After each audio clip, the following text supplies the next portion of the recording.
Okay, so welcome to the Video Dungeon. I'm Jesse the Vidiot, and this is Andy Stephen.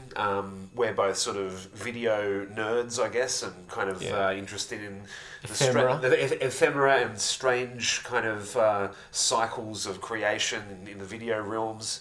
And what this show is sort of collections of various weird bits and pieces that we've seen that interest us, short films, music videos, different bits and pieces. What do you like, Andy? Like, what's your sort of flavour? I don't. It's not so much a flavour. It's just anything that kind of piques my interest. It might be contemporary. It might be analog memory. Things that struck me. Visually. Weirdness. That you reflect on and go, "What the fuck was that?" So it's like re-tilling the soil of these kind of video memories and... That's right. Yeah. I mean, probably like yourself, kind of like an analog guy in a digital world. Growing up between, VHS technology, vinyl records of obscure music. Growing up in Brisbane, there was a lot of, underground... material that was illegal in the day. With Joe Bjelke-Peterson. So we consumed a lot of, say, fringe material through bootleg. Right. And zines that were on state blacklists. It sounds fanciful now, but that was the times. Like stuff like Lydia Lunch, those Richard Kern Lydia Lunch movies. We had one guy in town who collected all that stuff and would distribute bootleg copies. It's just really interesting, But that's the past. So there's a lot of kind of contemporary stuff that is just cool and bizarre.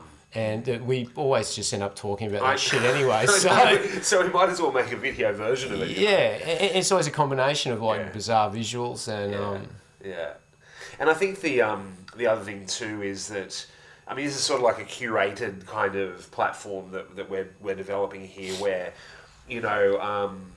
there might be things that people would never have heard of that have, discover things through this show. And so part of this is sort of like curating things that we find interesting, and then people can go on their own rabbit hole, as they go through the material. And at the end of each show, we'll list everything that we've put up, so you can go down your own sort of rabbit hole on your own. So look, I'm going to kick off with the first one here. This one... What do you got? Okay, so you haven't seen this yet, right? Okay. This is from Playgirl magazine, right? This is the hunker-sized video. I don't think we're going to play the whole thing. It's like 3 minutes, but I just fucking piss myself when I see this. Welcome to Playgirl's Hunker Size, the workout program that believes every woman deserves a great body.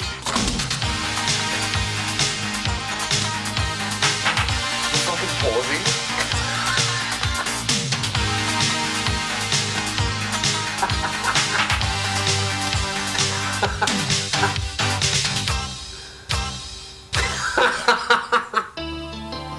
Yes. I'm Jim Bolden, your personal exercise trainer.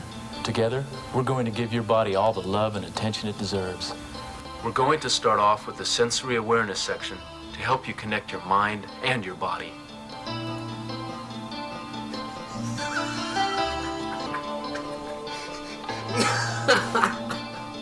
Everyone's really sweaty. The music. And hairy. Oh, the music.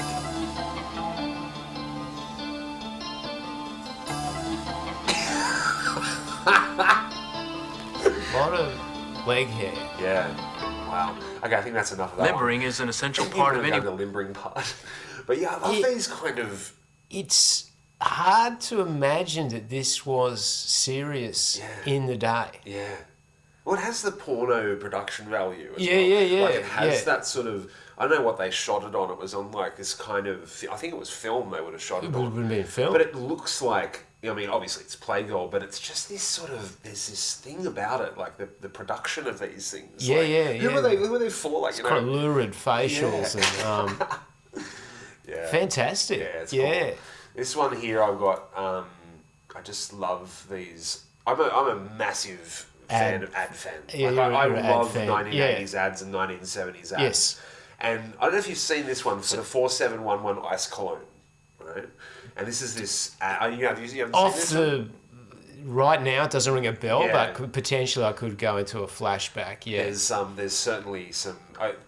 It's like the you can imagine, you know, on Fast Forward how they had Brent Smythe and Barry. Yes. Like I think Brent Smythe and Barry were the progenitors of this commercial. When I can't take no more. And I want a nice cool breeze. I'm hot right to the core. And I really want to freeze. I just grab my ice cologne, take my advice. It's cold as ice. Oh. It's cold as ice. It's cold as ice. Ooh. It's cold as ice. An ice cologne. The cool change you can keep in your pocket. As I love the fucking. the redundancy of that product, how long was that on the market? Yeah. It's very Paul Hogan show, Hogan. the girl on the bicycle Yeah. in the park sort of stuff. I just love they must have elevated her pitch of her voice. Like listen to this. I'm hot right to the core. I'm hot right to the core. It's so Aussie as well. It's like the most ridiculously Australian fucking ad. I love all that sort of shit. This one, I don't know why I have this one here. I don't know why. I don't know what it is about advertising that like old ads that there's just something about it. For those people who haven't seen it yet or don't know my work, there's a piece which is called Futronic Ontology, which I collected about 300 commercials from 1980s Australia. And this is part of my film, which is called Television Memory Loss Pictures. So I kind of like collected all these sort of ads and cut them together in like a hauntological kind of thing. So I don't know where it is. There's something about the fascination with these kind of pop moments, like these little pops that happen. And I've collected all these pop moments where there's little flicks and little devices that happen in advertising, and they're kind of directed a certain way. I don't know what it is. It interests me. These sort of the apparatus of consumer capitalism and It is. It's sort of the cultural ambience. Yeah. What I don't know about what society looked like, but certainly how it was portrayed in a really bizarre way. Yeah, to your everyday Australian. But there's this sort of cultural registry that happens with advertising, and I think it's interesting now because when you think about television as a medium, I mean, I don't know many people now that watch TV. like fucking commercial television. So I don't know what the ads are. I'm not like a hipster or anything, but like I just don't really watch commercial TV. I study outdoor ads, Yeah, and most of them are appalling. Yeah. I mean, still the budgets aren't quite there, but there's definitely the creativity seems to be largely gone. Bereft. Yeah, bereft. Now this one here is this guy called Zach Black, and he talks about how he had 30 hits of acid. Oh yeah, like, I've seen this guy. 30 hits of LSD. Here's what happened is, I was working at this coffee shop back like 10 years ago on Mill Avenue in Tempe. And at the end of the night, I would put all the pastries and shit outside next to the dumpster instead of throwing them in the dumpster so all the homeless kids could go and, pick through them and shit. And I wasn't supposed to. You were supposed to throw them in the dumpster and lock the dumpster, but I said, fuck that. Because they were always gone in the morning by the time the boss got home, or got to work, so. Anyway, I was walking down, gonna catch the bus, and this hippie guy comes up to me, and I don't remember his name, but I'm familiar with his face. He's like, thanks, man, for the fucking food all the time, And he was high as fuck. He's like, you want a fucking trip tonight, man? And I was like, I was off for the next day or two, so I was like, sure, man. He's like, open your mouth. And stupidly I did, and he had an eyedropper, and he squirted a bunch of fucking acid in my mouth. Like, I could feel it. And you're not supposed to. I could feel the shit running down the back of my throat. And I was like, dude, what the fuck? He's like, oh man, you're gonna be high. That was like 20 or 30 hits of acid, man. And he was right, because I used to, back when I sold acid, I used to use an eyedropper to put the drops on individual hits, and an eyedropper will hold about 20 to 30 hits. So I knew I was in trouble. So my goal was to get back to my house as soon as possible before the shit kicked in, right? Because I didn't know what to expect on that many hits. I'd never taken more than like 3 or 4 at a time. And 3 and 4, you're pretty high. Well, I got on the fucking bus and it kicked in. You know, usually it takes like an hour to kick in and shit. No, this kicked in like 20 minutes. So I'm kind of fucked. And you know how like when you're on acid, like, you know, shit kind of breeze, you know, the colors are brighter, you know, you see tracers and shit. Not on 20 or 30 hits you don't. You lose your fucking mind, man.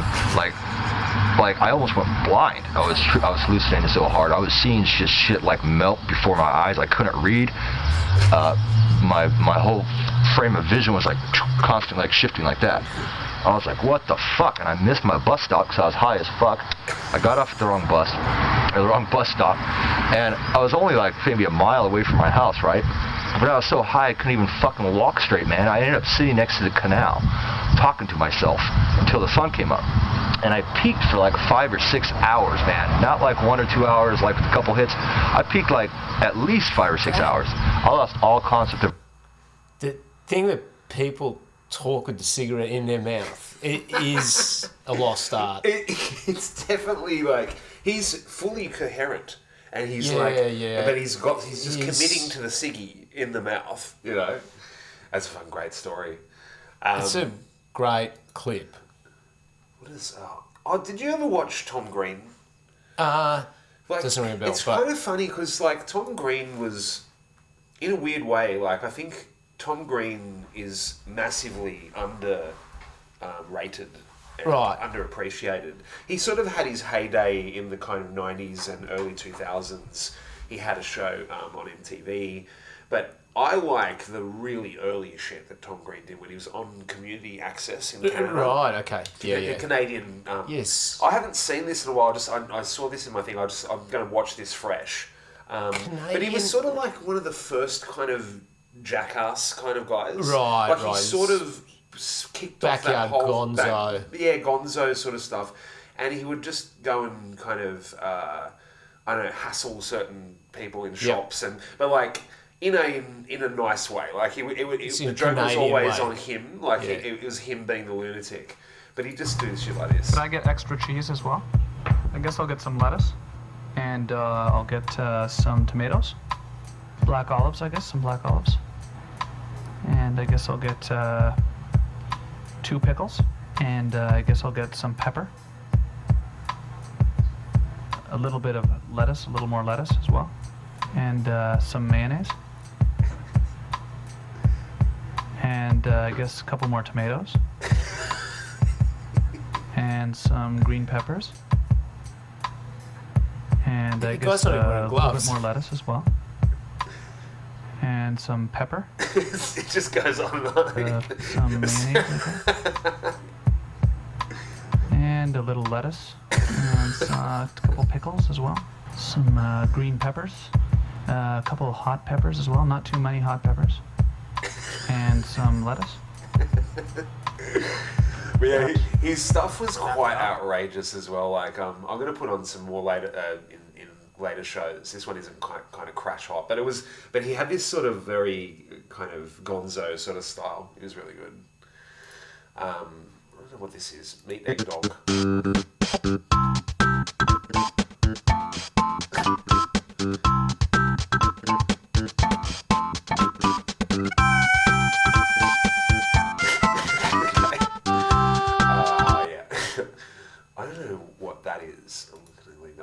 So do you know like the shredding stuff, where they take like old music videos and they strip out the audio and they replace the audio with like bad playing? So there's this one which is the Beach Boys.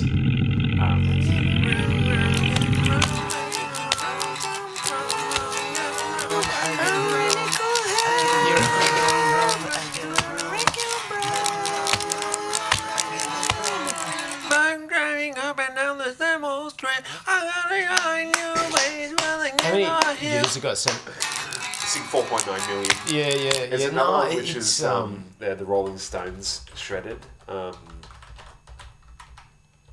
Shreds. The sort of viewership of this stuff is it's crazy. It's enormous. Yeah. This one's Rolling Stone.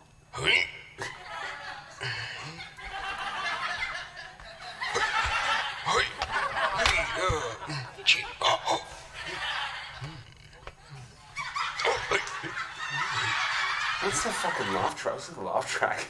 It's much better without it. There we go. Here's another shred, I think.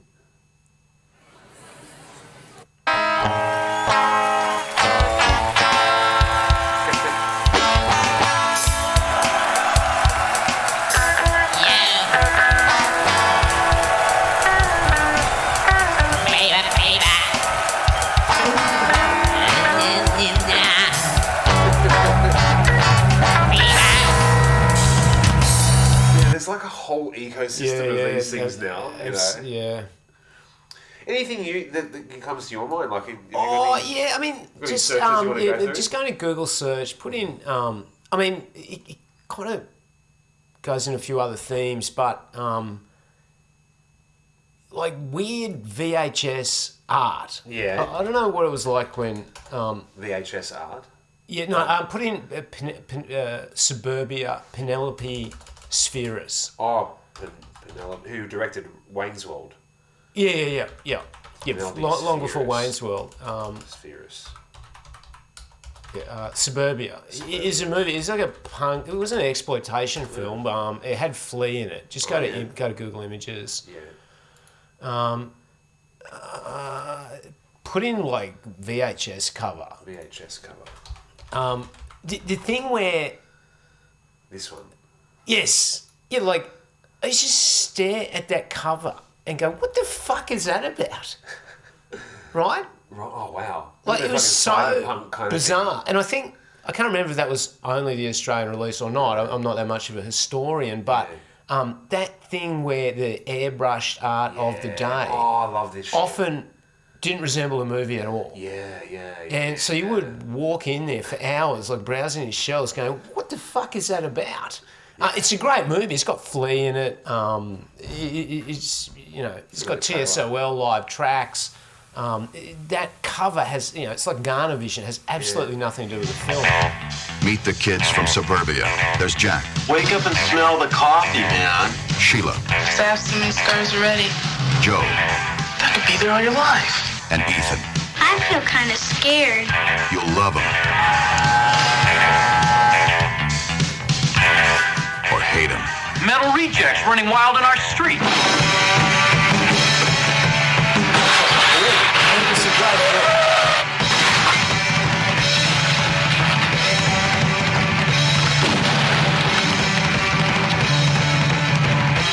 Buck up, Dano.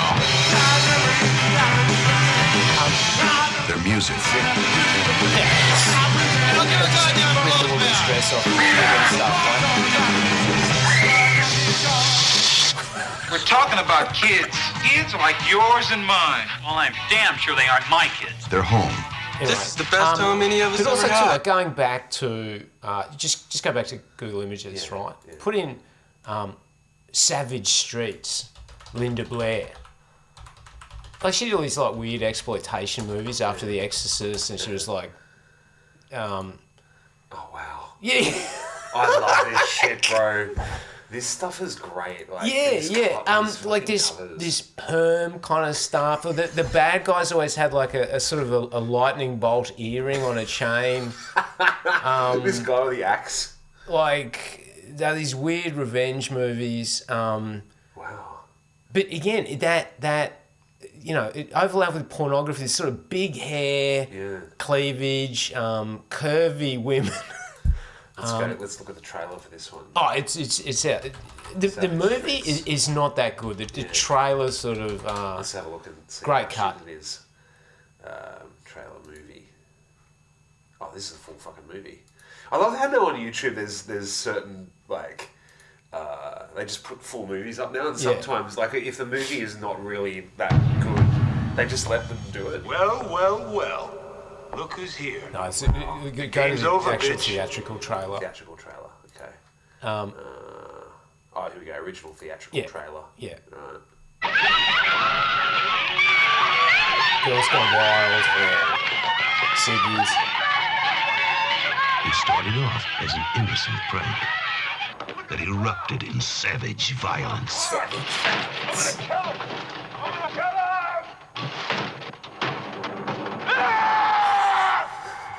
Razor blade earring and stuff.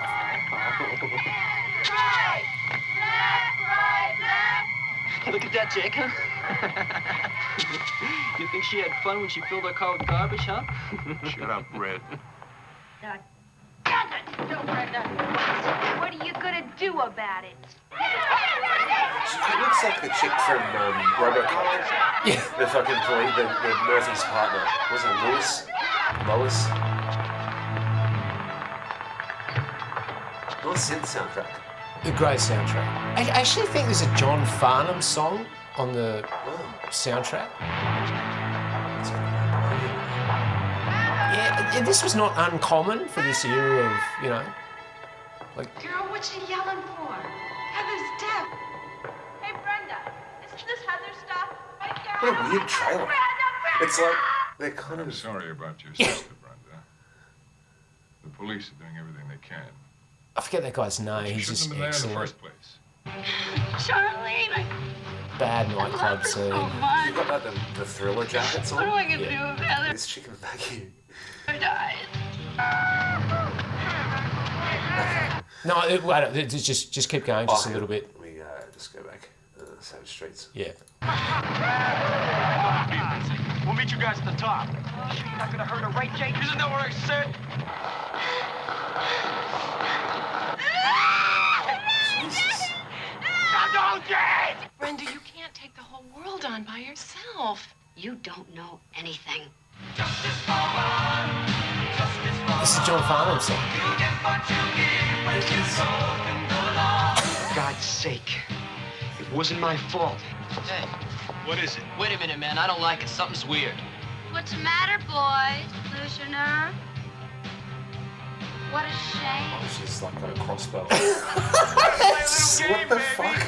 Yeah. Anyway. Okay. I like the cover though. Yes, Yes. this kind of airbrush. I mean, that was a bit more sort of exposition for these bad movies. I love this shit.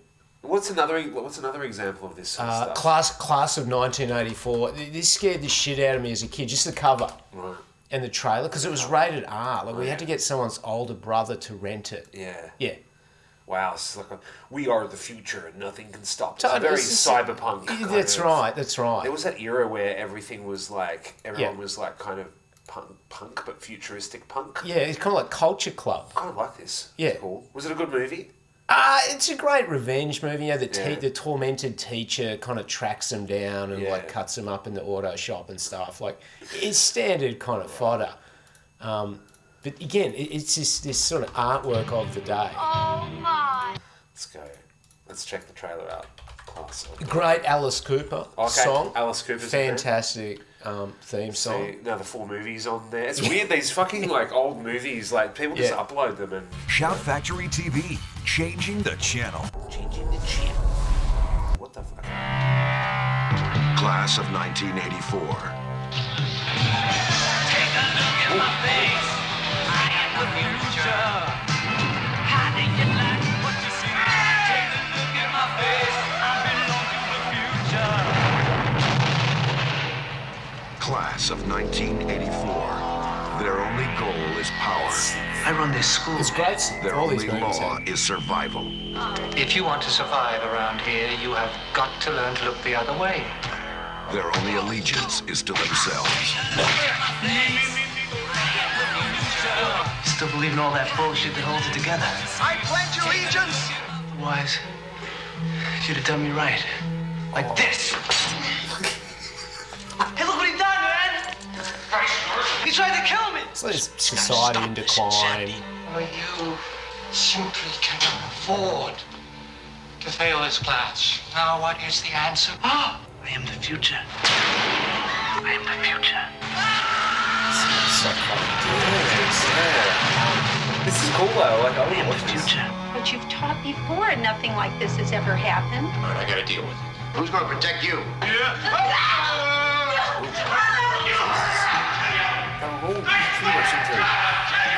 They all had this sort of grotesque misogyny.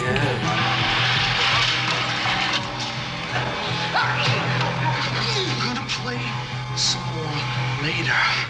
just He's one man outlandish trained to parody deal of with punks. students, but they've pushed him to the limit. They've gone too far. Now he's going to give the class of 1984 the lesson they deserve.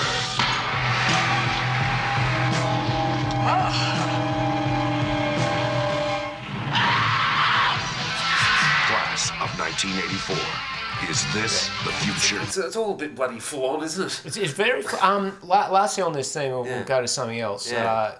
The Australian contribution to whatever this, I don't even know if this is a genre, it was Dead End Drive-In. Which had an Dead End Drive-In. Dead End Drive-In. Synth. Okay. Great cover. Let's look at this cover.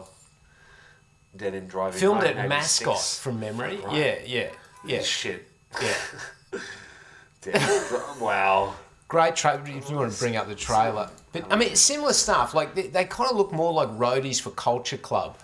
There's a party every day, a movie every night, and all the junk food you can eat. What more can a kid want except to get out? Dead End Drive-In, okay. Let's go here. Brian Trenchard Smith film from memory. Dead End Drive-In trailer. I reckon the full movie. I think I've got the poster in stories somewhere. You know, it's hard to track down. Drive-In. Let's have a look at this one. Here now the news for July 4th, 1995. In the wake of widespread economic... It's quite funny when you see these movies like set like 10 years in the future. Yeah, that's right.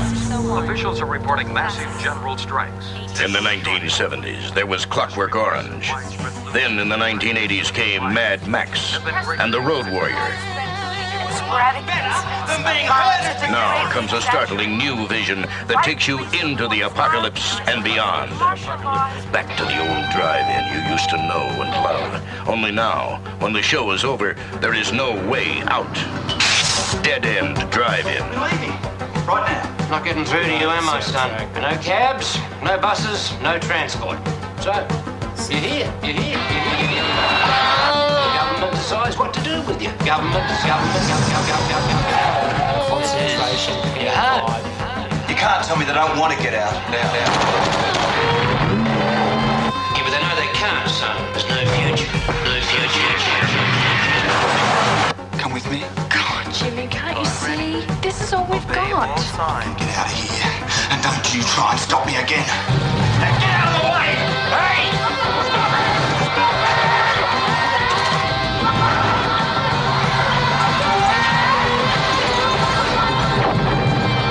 Welcome to your future, like it or not. Dead End Drive-In. I love these voiceovers. The voiceovers, particularly when, I mean, a lot of those movies released in Australia, there was like one VO guy. Right. And it was just this foreboding monotone, you know?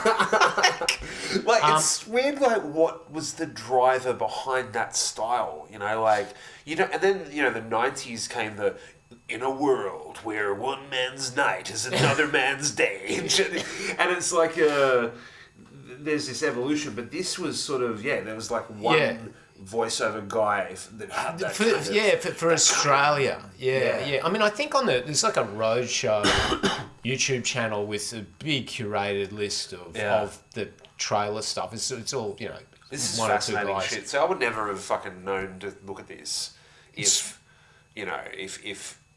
I would never have known what this is. You're sitting here. You know, I guess that's the point of this show, is to kind of go, there's things that we show each other as well, and I mean, these kind of annals of history. And I like how they were kind of like comparing themselves to Mad Max. Like, it's going, this is the next Mad Max. It's like, no, it ain't. I think it's still well remembered in cult circles, you know. I mean, like, I'm sort of like a dilettante, really, you know. I just, those, particularly the visuals when I was young, going to the video store was kind of a big deal. And that the artwork was so off topic. But having said that, I mean, to look at them, they are really striking. I always loved Ghoulies. The Ghoulies. Oh, this is sort of puppeteering it's like stuff. coming out of the toilet. Yes. I fucking love this one. Yeah. This shit used to freak me out, man. Yeah, like stop-start animation and stuff. Yeah. I just love it. That was probably maybe mid to late 80s, that stuff. Yeah, it was a bit more... I like that shit. I love the whole this whole kind of aesthetic, and I mean it's interesting because this is sort of there's a real resurgence of this. Like it shows up a now. Fascinating kind of like people love there's something analog about it, and it's a style in and of itself. It's an analog imagination of the future. Yeah. That's cool. I mean, weirdly enough, it is, isn't it? It's all that that retro, Soviet. But I love the old kind of painted style. Yes. And you see them bringing it back now, like like Stranger Things. Right. Has this sort of stuff to it because they're trying to evoke that kind of memory of this art style. It's fascinating. It's like a thing that sort of existed in a paradigm, and now there's a sort of reflexive sort of reimagining of that. Then it was all about imagining the future, and now we're in it. We're in it, and we're trying to remember it from a kind of analog point of view. And like a more innocent kind of view. That's right. Having said that, I mean, like a lot of those movies, I mean, even the trailers, like there was the portrayal of violence was really, really common. Obviously, different countries had rating systems and things like that, and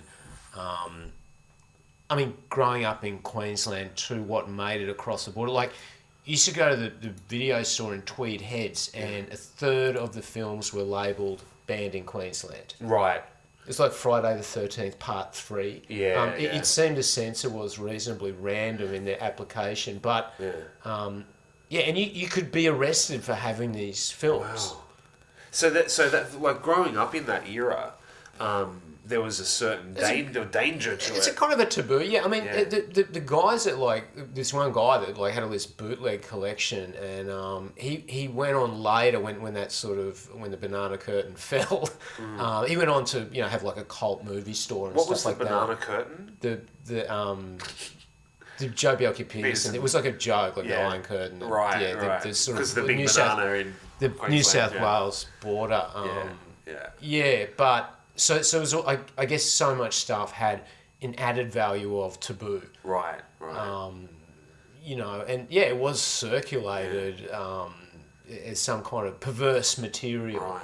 Even and though you could go to jail if they caught you. Yeah, I mean, if the cops were out there, I mean, you could be. I mean, not so much the guys who are like 2 years older. I mean, they could be arrested for intent to loiter. I mean, I kind of came of age as that was sort of crumbling, all that stuff. The police force was being reformed and stuff. But if they raided your house, and they took whatever was on the sort of shelf, and you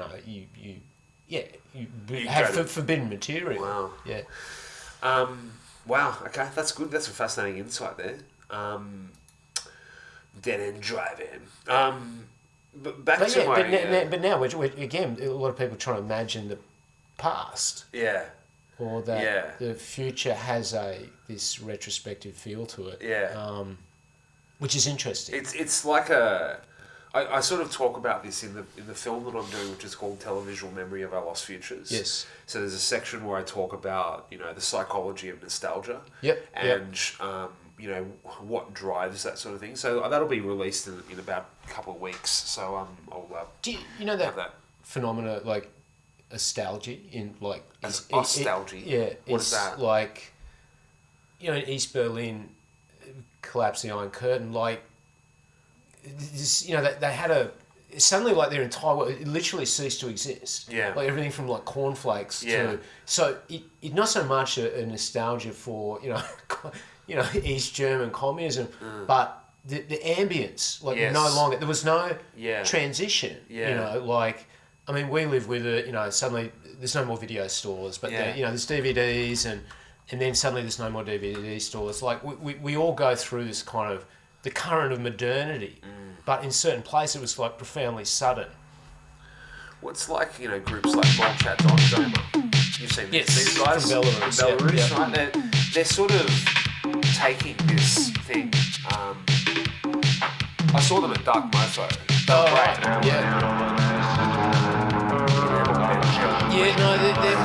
awesome. There's some great music for dark wave stuff.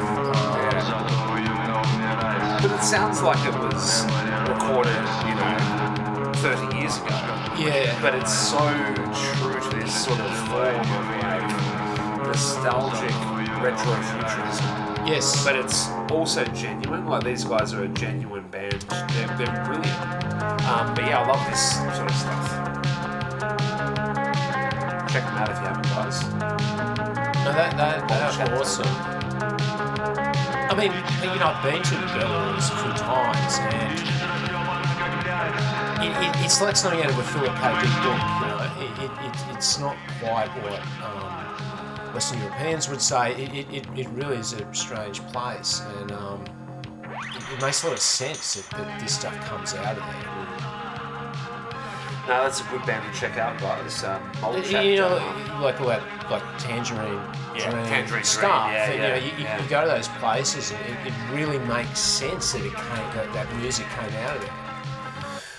You've got, that Tangerine Dream, all the members of Tangerine Dream died, and the last guy taught the 3 current members of Tangerine Dream, who've taken over the next generation, taught them the entire Berlin School of Synthesis, and basically knew that he was going, and then kind of like built out his next generation. So there's Tangerine Dream have released like fucking generational collecting or something. It's crazy. It's a philosophy too. I mean, like for those people who don't know Tangerine Dream they're a sort of synthesis act from Germany, from East Germany. Were they East Germany? They're West West German. Germans. And Klaus, what was his name? Edward. Edward Froese. What was his names? I can't remember the names, but they were like one of the first people to use huge modular synthesizers, and a lot of soundtracks. Heaps of soundtracks. In the Black Mirror episode Bandersnatch, the one where it's the Choose Your Own Adventure show. Did you watch that one? I haven't seen it. It's interesting. So Tangerine Dream plays a fairly prominent role in it. So there's a section where one of the guys, not giving away too much, and if you haven't seen it yet, spoiler alert, but one of the guys takes acid and he's tripping, and Tangerine Dream is the soundtrack. And but yeah, these guys are awesome. They've got about probably fucking like 120 albums. Yeah, or something. it's like it's fantastic. Ricochet, it's amazing. Phaedra is probably their best album, I reckon. 1975, I think it came out. These guys are wicked. As you can tell. Yeah, I can, like if I'm doing like some photo editing or stuff, I put on Ricochet or Phaedra, and by the time I leave the house, I'm in a pretty different space. Alright, so it's Tangerine Dream, they're awesome. Now what else have I got here? This is fucking amazing, right? So this is a completely different world now we're going to jump into. So there's this whole array. I hope you haven't seen this stuff. I'm going to try and with each episode we do, I want you to show me things that I've never seen, and I want to show you things that you've never seen, so that we've got like a fresh perspective. Anyway, so there's this huge ecosystem of games that are developed like for mobile platforms, and they basically just rip off, established AAA game franchises. Yeah. And this one is called Grab That Auto 5. So it's basically like a reappropriation of Grand Theft Auto. Yeah. But they're coded really badly. Like, the design is garbage. I'll show you a bit of it. Looks pretty legit, right? Please have a mission to do. Oh, wow. Yeah, so they kind of turn off this. Not even like bad Atari. It's like with the wheel, like the kind of that's the steering wheel.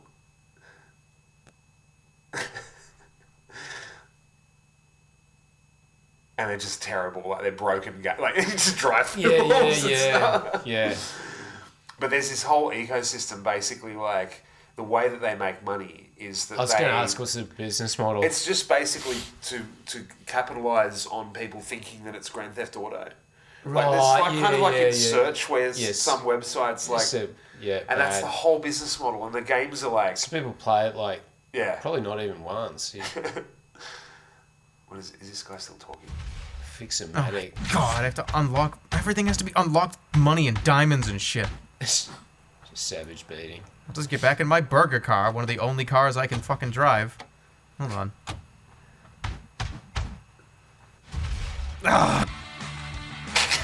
What's it got like a mini? It took a very long time to load.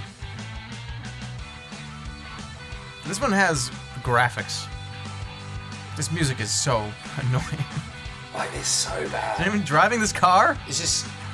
No, there's not. There's nobody's driving the car. How do I shut this music off? It's so funny. But it's just like Just kind of ecosystem. reuse code over and over again, yeah. And you can tell it's like done in some terrible content farm. You just... It's really bad. Yeah. What it was. It is, yeah, because someone does have to sort of lay it out, you know what I mean? Like, what... So there's a bit of a rabbit hole to go down with these kind of really badly coded Yeah, games. yeah. But they do have their own aesthetic. Yeah, I love this guy. Yeah. Look at this shit. No. Two guys shooting at each other through a bunch of fucking bricks. There is some kind of interesting aesthetic about it. Yeah, I yeah, like that. yes. It's that really badly sort of designed. Like, the fascination with the minigun is... Yeah. You know, it's always... Kill two persons. So there's some bit here that everyone's watched and what this is. This guy talking about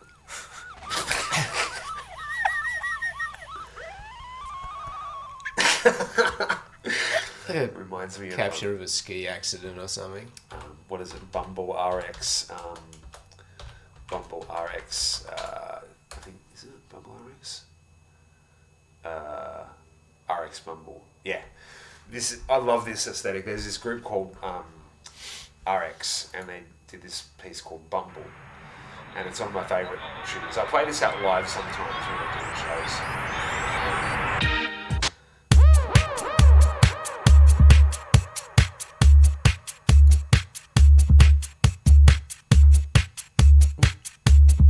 So what is this, mate? I don't know who these guys are. I've got to look them up a bit more, but they've gone for this sort of yeah.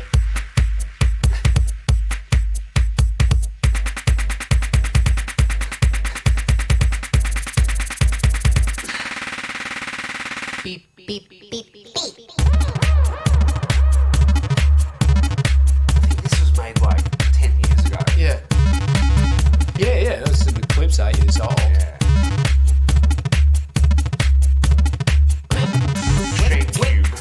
When they're making this, you know, like, how's it going to be viewed? You know, like, what? Yeah. Destroy us.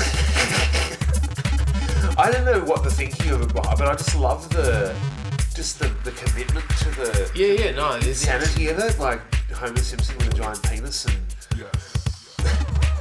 it's quite. I have to look at some of the comments on this one.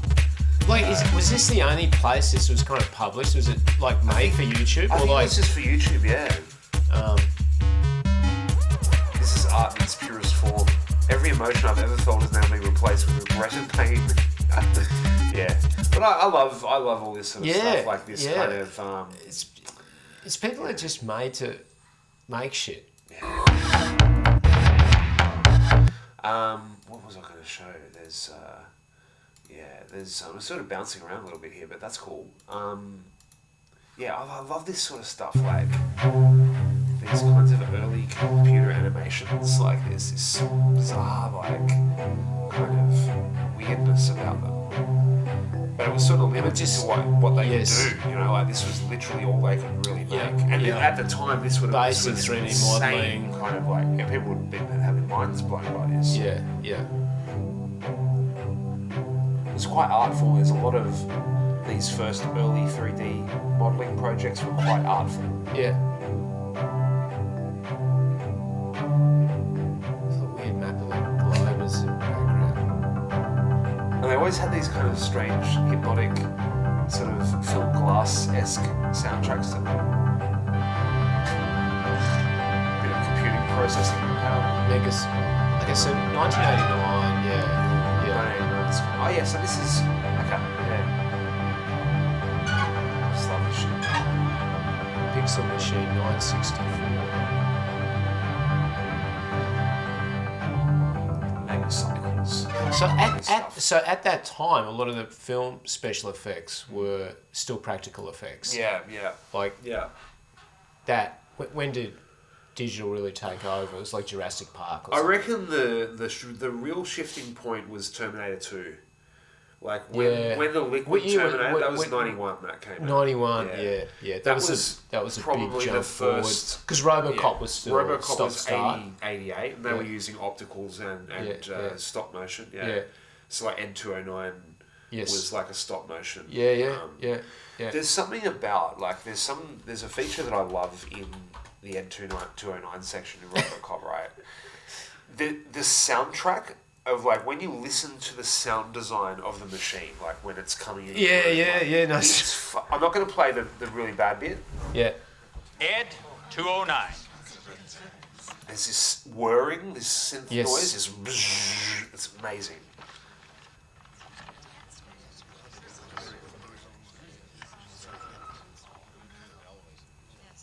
This scared the shit out of me when I was a kid.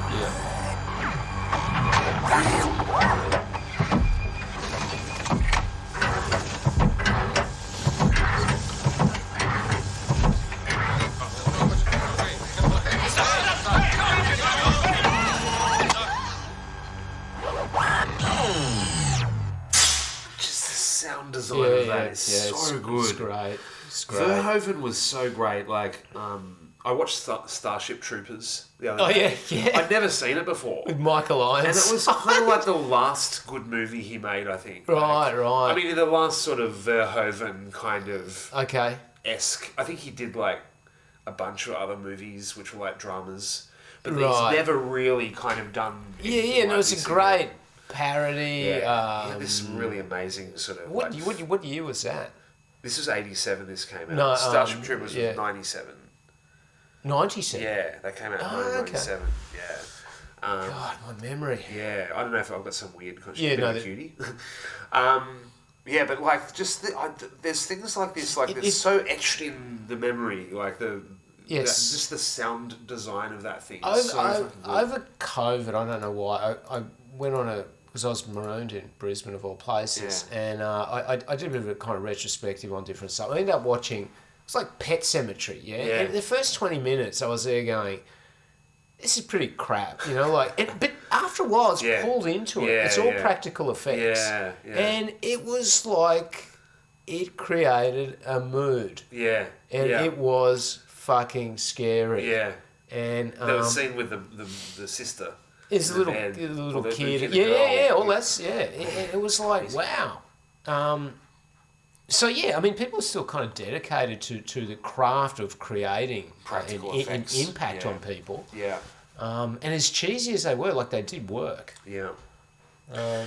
This one here is my mate Richard Maxton, and just speaking of the pandemic, he made this piece during lockdown, and basically got every piece of clothing he owned and put it on and did this master edit.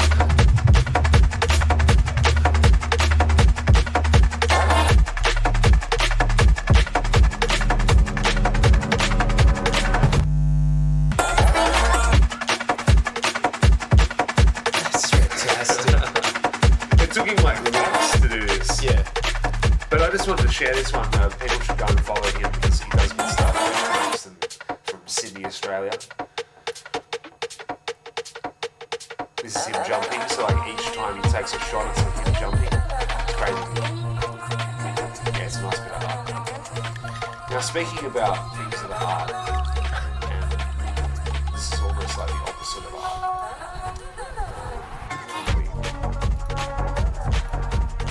So the 30 bits of acid guy is there like a follow-up, like what happened to that guy, or where is he now? Or I'm not sure what happened there. You know, the Manifest Democracy guy? Like the Democracy Manifest guy. They found him. Well, I didn't know that actually happened in Brisbane. And, look, I mean, for the time, the cops went pretty light on him, to be honest. They didn't even bash him. He was truncheons, For those people who don't know this one, this is this guy who essentially... The story was that he was a dine and dasher, right? So I think everyone knows who this is, but just in case you don't, I like playing it anyway because it's great. Yeah, it's He basically went to restaurants and was just, ordering food and then just walking out. Just a moment. You just assured me that I could speak. Sit down inside the car. We're not Sit assuring inside anything. the You're car. under arrest. Look, I'm under what? Gentlemen, this is Democracy Manifest. Have a look at the headlock here. See that chap over there? Get your hand off my penis! This is the bloke who got me on the penis before. Why did you do this to me? Up in the car. For what reason? What is the charge? Eating a meal? A succulent Chinese meal? Oh, that's a nice You see the headlock. t-shirts of it?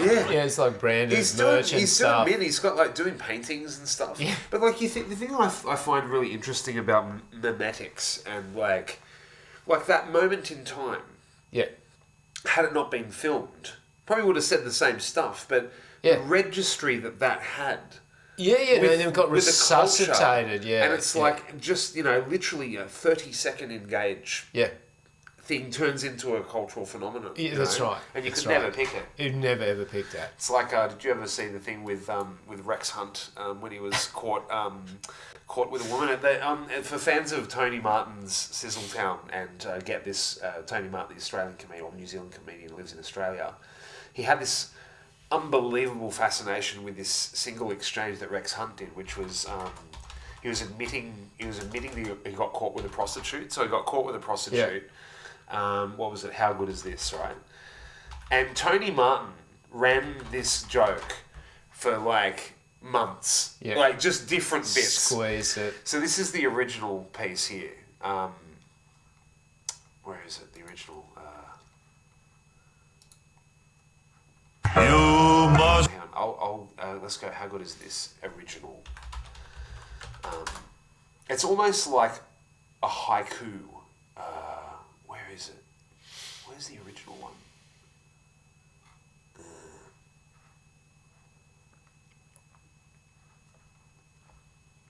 Oh my god. Original.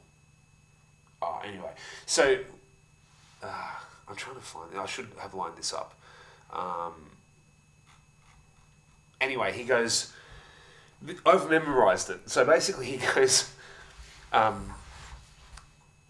he was admitting that he got caught with a prostitute, and then the interviewer was asking him, what was going through your mind, right? Yeah. And he said, and I can remember, he goes, "I'm invincible. I'm paying money. The girl's happy. She's not got no money. I get my rocks off. Oh, how good is this?"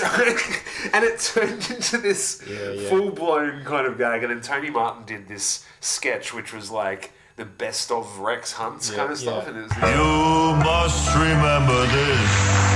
A kiss is still a kiss.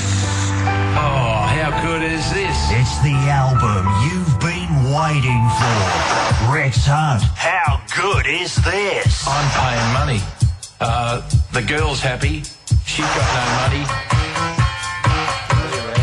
I'm paying money. I got my rocks off. Oh, how good is this? The big man's paying big money to duet with the best. Got my rocks off. It takes two to tango with the Stones. Got my rocks off. He's a Rexile on Main Street. The girl's happy. She's got no money.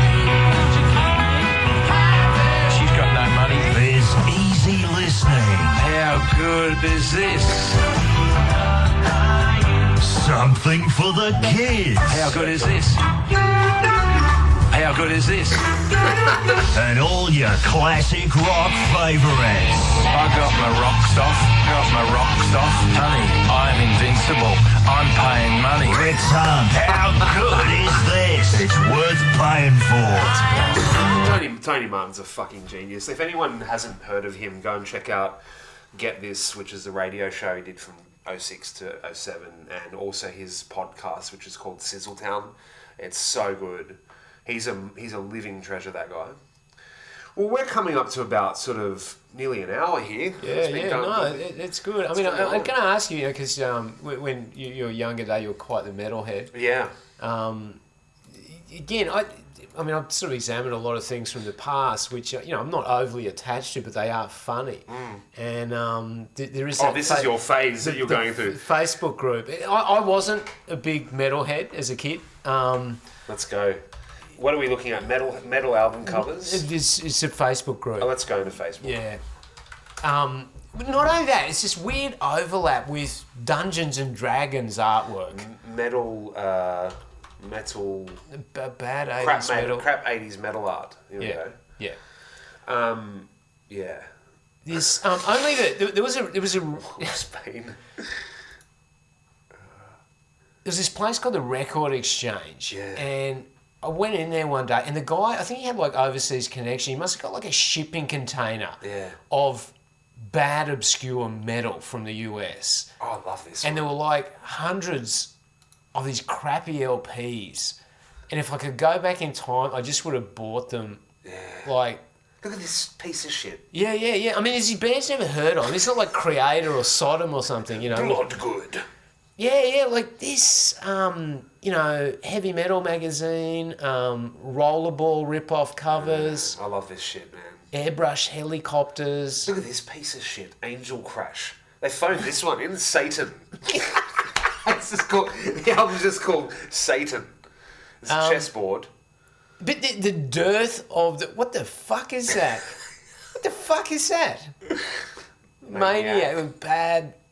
Heavy metal monster. Oh, that's actually quite cool. I like that. Yeah, again, there's a... Wow. Such a crossover of... Jackson fucking... genres. Or, like artistic genres. Wow. It's just dog shit. That's actually quite cool. And it's fun, like the controversy in this group too. People are really sensitive. Really? Yeah. Like, what do they do? What sort of gears? I know it's off topic, and you know what I mean. Like, so you go, but also too, there's the sort of it's the worst album cover ever, but it's a blistering platter of an album. Yeah. This kind of stuff. Like what on earth is that? Strike while I like the Mistral font. Yeah. What is it? The band North 27, and he's like founding a kind of and like Stratocaster. Bands from and these two cunts up the back. That look like that Playgirl thing. This is garbage. Metal Argentino. It's like Gandalf. It sort of has a kind of like Metropolis sort of look to it. I love all this shit. There's a couple of like bootleg Slayer albums in there with this appalling covers. Heavy metal monsters. This is cool. I like this one. That's cool. Some rat thing. Yeah, lots of airbrushing, lots of just weird shit. Cool. Well, that's been the video dungeon for the first time ever. Thanks, Andy, for coming in. And, thanks. That was doing kind our of show fun. Today. Yeah, we had a good time. Good. Lots of weird shit in there to chew on for everybody, and reflect on a bit of social commentary. We're still finding our feet with this. It's literally the first time we've ever done this, so we've got to work out the format a bit. Smooth the format out, try and make it more interesting. Getting feedback from people, and also, if you have any videos that you want to show, if you want to share them with the Vidiot, that's cool. Send it to either via Instagram or at thevidiot.tv. Send me an email, and we'll see you in the next episode. Thanks, Andy, for coming in. Thanks, dude.